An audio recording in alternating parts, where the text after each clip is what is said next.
heaven is closer than those tears on your face. When the purple rain falls, we're all bathed in its grace. Well, unfortunately, like I said, music industry isn't being run by musicians. So it's being run by accountants and lawyers. So I don't know if they'd know real music if they heard it. For years now, talk show hosts, people on television, people in sitcoms have been hired by the government to throw you off the track, to distract you, to make you laugh. Was Prince's mysterious death a dire warning for Jim Carrey? Could the Hollywood elites be trying to silence Jim, just as many believe they silenced Prince? Well, it's not your game. You didn't make the rules, so everything comes hard. Prince once said record companies are like slavery, and now Jim Carrey's cryptic messages mirror those very warnings. Is there a deeper connection between these two icons? And why is Jim Carrey claiming he's broke despite his massive Hollywood success? I used to be a guy who was experiencing the world, and now I feel like the world and the universe experiencing a guy. Should Jim Carrey be worried for his life? There's just a relative manifestation of consciousness appearing, and then somebody gave him a bunch of ideas. They gave him a name and a religion And why is Hollywood punishing him? Could his claims of being broke be part of a bigger conspiracy? Let's dive in.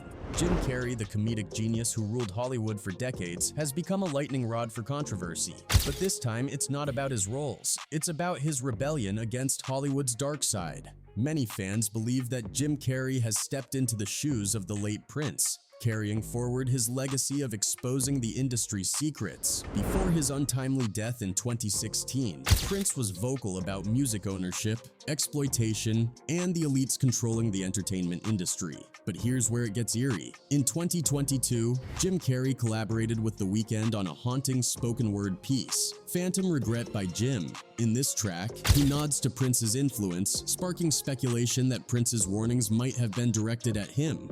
If pain's living on when your body's long gone, and your phantom regret hasn't let it go yet, you may not have died in the way that you must. Carrey calmly speaks on the track, deepening the zen-like atmosphere of synthesizers, electronics, and reverb-bathed backing vocals. All specters are haunted by their own lack of trust. When you're all out of time, there's nothing but space. No hunting, no gathering, no nations, no race. And heaven is closer than those tears on your face. When the purple rain falls, we are all bathed in its grace. And let's not forget how Prince's mysterious death left behind a trail of unanswered questions. Was he silenced for speaking out too much? You see, back when Prince was a huge star signed to Warner Bros., he started fighting for control over his music.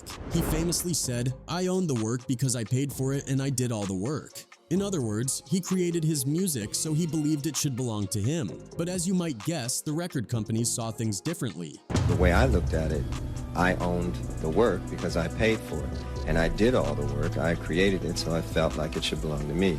That said, the companies... Prince waged a war against Warner Bros., fighting tooth and nail for ownership of his rights and more creative control. It wasn't a walk in the park, especially since he was trying to break free from a deal he signed when he was just 19. The battle got so real that he famously started appearing with the word slave on his face in 1999, a bold statement to say the least. In an interview with Paper Mag, Prince spilled the tea on wanting to buy back his masters from Warner Bros. Their response? A solid no way. So what did Prince do? He dropped a bomb saying, "I'm going to re-record them, all of them." Picture this, 2 catalogs with almost the same music, but Prince's version, well, that's gonna be the superior one. You can either toss your money to the big company or support new power generation, he said. The man had choices, and he wanted you to make them. Prince didn't hold back about the industry's grip on artists in other interviews either. He laid it out plain and simple, saying, "As long as you're signed to a contract, you're going to take a minority share of the winnings. Only a select few make it big, while the majority are left in the dust." And as long as you're signed to a contract, you're going to take a minority share of the winnings. A select few of us will do well. The majority will... Fast forward a bit, and Prince eventually cut ties with Warner Bros., but, plot twist, he rejoined them in 2014, this time with ownership of his old masters. There was a catch though, the label held the global licensing rights. Now, here's where the conspiracy theories kick in. Some fans are whispering that maybe, just maybe, the industry wasn't too happy about Prince reclaiming control, and that might have played a part in the tragic turn of events. Now, let's take a plunge into the rabbit hole of wild theories surrounding Prince's death, because there are folks out there who think the official story is nothing but smoke and mirrors. Let's dissect the strange puzzle pieces that just don't add up when it comes to Prince's supposed health crisis. We all know Prince was the epitome of clean living. Vegan, no booze, a fitness regime that could put us all to shame. The works. So when the news broke that he died from a painkiller overdose, it was like, hold on, what's going on here? Even the big shots in the industry, like L.A. Reid, were scratching their heads. In a chat on CBS, Louisiana Reid spills the beans that he believed Prince was all good in the health department. The guy was health conscious to the max, vegan lifestyle, no alcohol binges, and definitely not known for popping pills. But here's where it gets really odd. The interviewer asked Law Reid about Prince's health problems, and L.A. Reid's like, I don't know. He spills the tea on how Prince's commitment to staying healthy actually freaked him out, like if you're doing everything right, eating green, pumping iron, the whole deal, and still kick the bucket early, what's the deal? Is that he was really health conscious, he was a vegan, he didn't abuse alcohol. I didn't know of him abusing drugs. That also really concerned me because it made me think that, wow, so you mean you do all these things to take care of yourself and you die so young? Now there were whispers that Prince wasn't doing so hot in the weeks leading up to his departure. Canceled shows, emergency landings, and a dose of an anti-opiate, things were clearly off. But here's the head scratcher. If he OD'd less than a month before, why wasn't he under the watchful eye of a doc? I mean, common sense, right?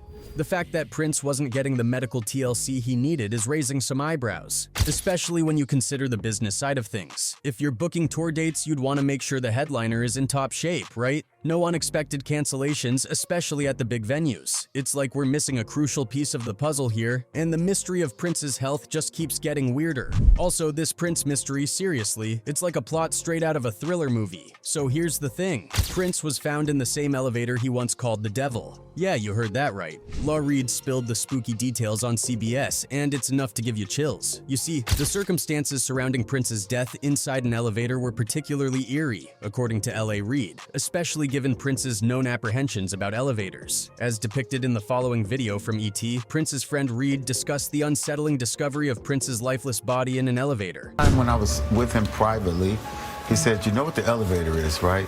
No. I said, no, what's the elevator? He said, well, the elevator is the devil. According to E.T., Reid shared Prince's aversion to elevators. Prince held a belief that elevators were sinister in nature, often referring to them as instruments of the devil. This perspective on elevators was encapsulated in Prince's 1984 song, Let's Go Crazy. In the song's lyrics, Prince likened elevators to malevolent forces that might attempt to bring a person down. He sang about the struggle to ascend by pressing a higher floor button, symbolizing his defiance against the negative influence he associated with elevators. Reid recounted a conversation he had with Prince regarding the artist's feelings about elevators. This discussion left Reid feeling uncomfortable, as it delved into the topic of the devil, something he was uneasy discussing. The news of Prince's lifeless discovery in an elevator on the first floor of Paisley Park, Prince's residence and studio, deeply perturbed Reid, given the context of their previous conversation.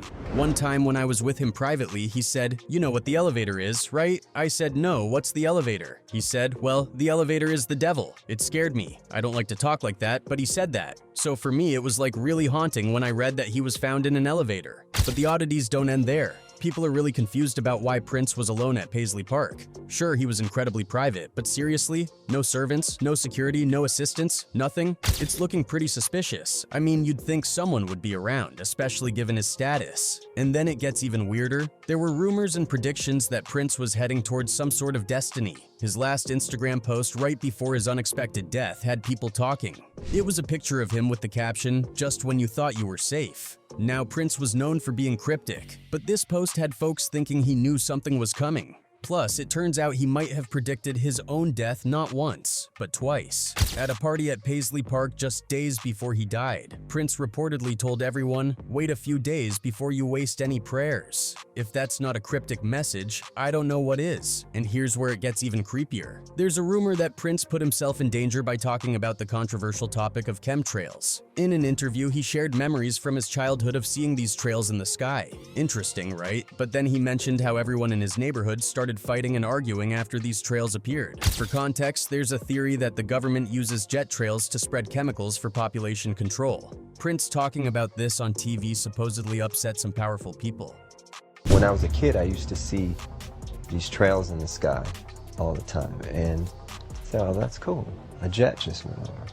And then you started to see a whole bunch of them. And if that's not strange enough, here's something even spookier. In an episode of The Simpsons called Treehouse of Horror, there's a segment where Homer Simpson takes out several celebrities, including one referred to as the Purple One. The unique guitar makes it obvious they're talking about Prince, and it's supposedly on government orders. Whether it's just an eerie coincidence or something more sinister, it definitely sends chills down your spine. Fast forward to today, and Jim Carrey is following a strikingly similar path. From making Hollywood insiders squirm during interviews to openly discussing how the industry drained him financially, it's no wonder many fans are concerned about his safety. Could the Hollywood machine be targeting Jim Carrey just as it allegedly targeted Prince? And what deeper message is Jim trying to send through his recent actions? Prince was more than a music icon. He was a revolutionary voice against exploitation in the entertainment industry. Before his death, Prince's words carried warnings about the inner workings of Hollywood. He repeatedly questioned the need for record labels and spoke openly about how the system traps artists. Well, it's not your game.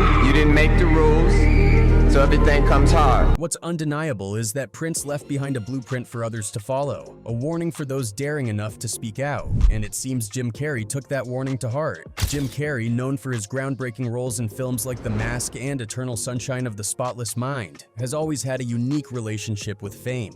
But in recent years, he's become a vocal critic of the industry that made him a star. From cryptic speeches at awards shows to candid interviews, Jim hasn't held back in exposing the dark underbelly of Hollywood.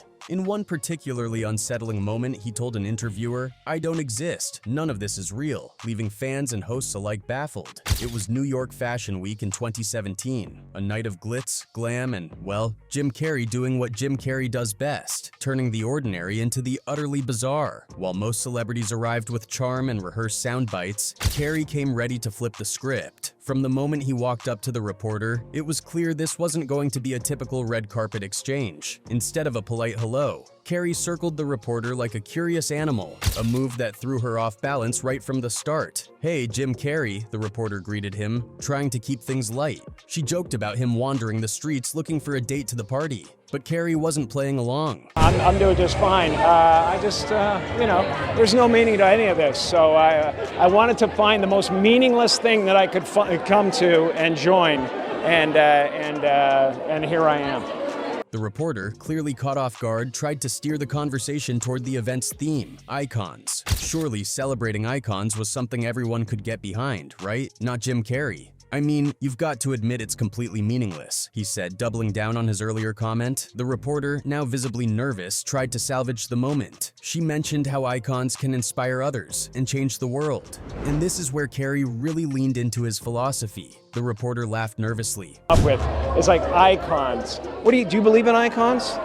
I don't believe in personalities. I don't believe that you exist, but there is a wonderful fragrance in the air. Unsure whether Carrey was joking, mocking, or just being Jim Carrey, she tried again, suggesting that perhaps he himself was one of these inspiring icons, but Carrey wasn't having it. "I don't believe in icons. I don't believe in personalities. I believe that peace lies beyond personality, beyond invention and disguise, beyond the red S you wear on your chest that makes bullets bounce off." By now, the poor reporter was visibly struggling to keep things together. What started as a fun celebrity interview had turned into an impromptu philosophy seminar, one she hadn't signed up for. Desperate to lighten the mood, the reporter complimented Carrey's outfit. Maybe a simple "you look great tonight" would bring things back to normal. Nope. No, I didn't. Was that get an dressed accident? up. I didn't get dressed up. Who did? There is no me.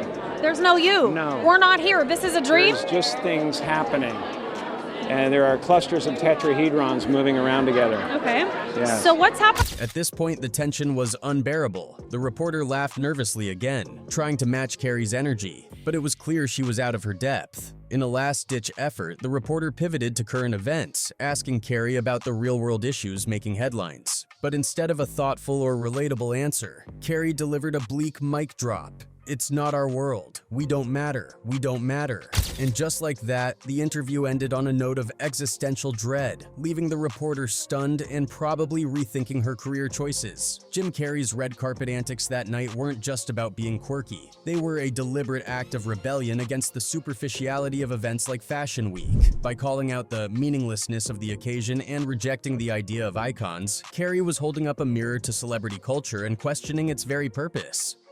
But while his intentions may have been philosophical, his approach left the reporter visibly uncomfortable. Red carpet interviews are supposed to be light, fun, and celebratory, not a deep dive into the nature of reality. For someone expecting quick sound bites and cheerful banter, Carrey's existential musings were probably the last thing she wanted to hear. And then we have Carrey's interview with The Wrap, which took even seasoned fans by surprise. It wasn't just an interview. It was a deep dive into the nature of identity, the illusion of fame, and the existential truths Carrey seems determined to share with the world. When asked about how playing Andy Kaufman in Man on the Moon impacted him, Carrey's response was anything but conventional. He explained that embodying Kaufman forced him to confront the idea of identity itself. That there were characters being played everywhere. That as an actor you play characters, and then if you go deep enough into those characters, you realize that your own character is pretty thin to begin with.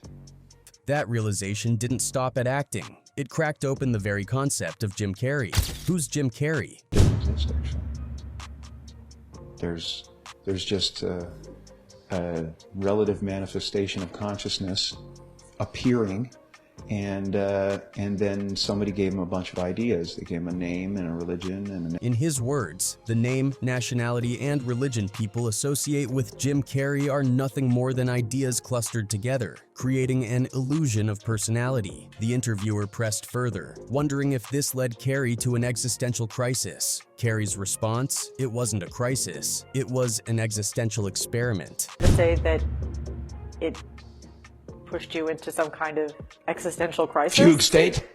Well, I mean, it's kind of what you're It saying. wasn't a crisis, it's an existential experiment, but that's been my life. That I got famous so that I could let go of fame, and it's still happening, but not with me. What do you mean by that? What does that mean? I'm not a part of it anymore. When the interviewer asked what he meant, Carrey's explanation veered into the metaphysical.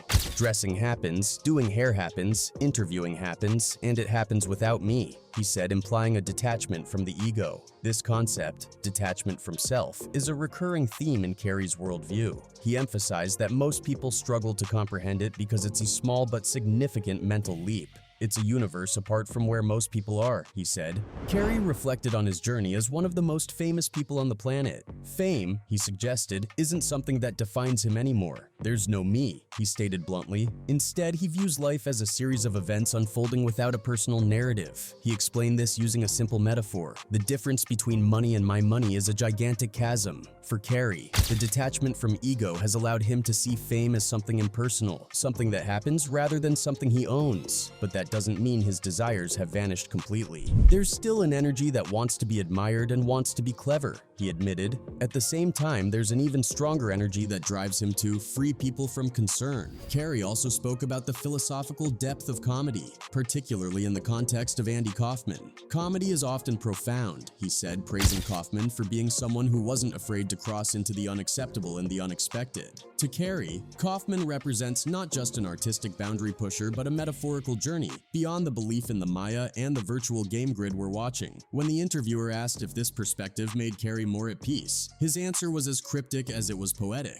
"It doesn't make me a person, but there is peace," he said. "There's gratitude, wonder, and excitement, all of it happening and rising out of nowhere." Jim Carrey's take on life isn't for everyone, and his philosophy can be hard to grasp at first glance. But in moments like this interview, he offers a glimpse into a worldview that challenges the norms of fame, identity, and existence itself. For Carrey, it seems, life isn't about being someone. It's about letting go of the need to be anyone at all. And while that might sound daunting, Carrey insists it's not scary. Instead, it's freeing. But the backlash came swiftly. Despite his massive success, Jim Carrey has claimed he's too broke to retire, sparking rumors that Hollywood elites have financially blacklisted him. The actor is currently promoting a new movie, Sonic the Hedgehog 3. Back in 2022, the actor seemed to hint that he was retiring from Hollywood, but now he says he can't afford to. That might have been hyperbole, Carrey told AP, but yeah, I came back to this universe because first of all, I get to play a genius, which is a bit of a stretch. And it's just, I bought a lot of stuff and I need the money, frankly. Could this be retaliation for his outspoken nature? And does his financial downfall mirror Prince's battle with the music industry? The connection between Prince and Jim Carrey might not seem obvious at first, but a closer look reveals parallels that are hard to ignore. In The Weeknd's haunting song Phantom Regret by Jim Carrey delivers a poetic monologue that many interpret as a nod to Prince's warnings. Lines about reflection, loss, and redemption resonate deeply, echoing Prince's message about the cost of fame. But the connection runs deeper.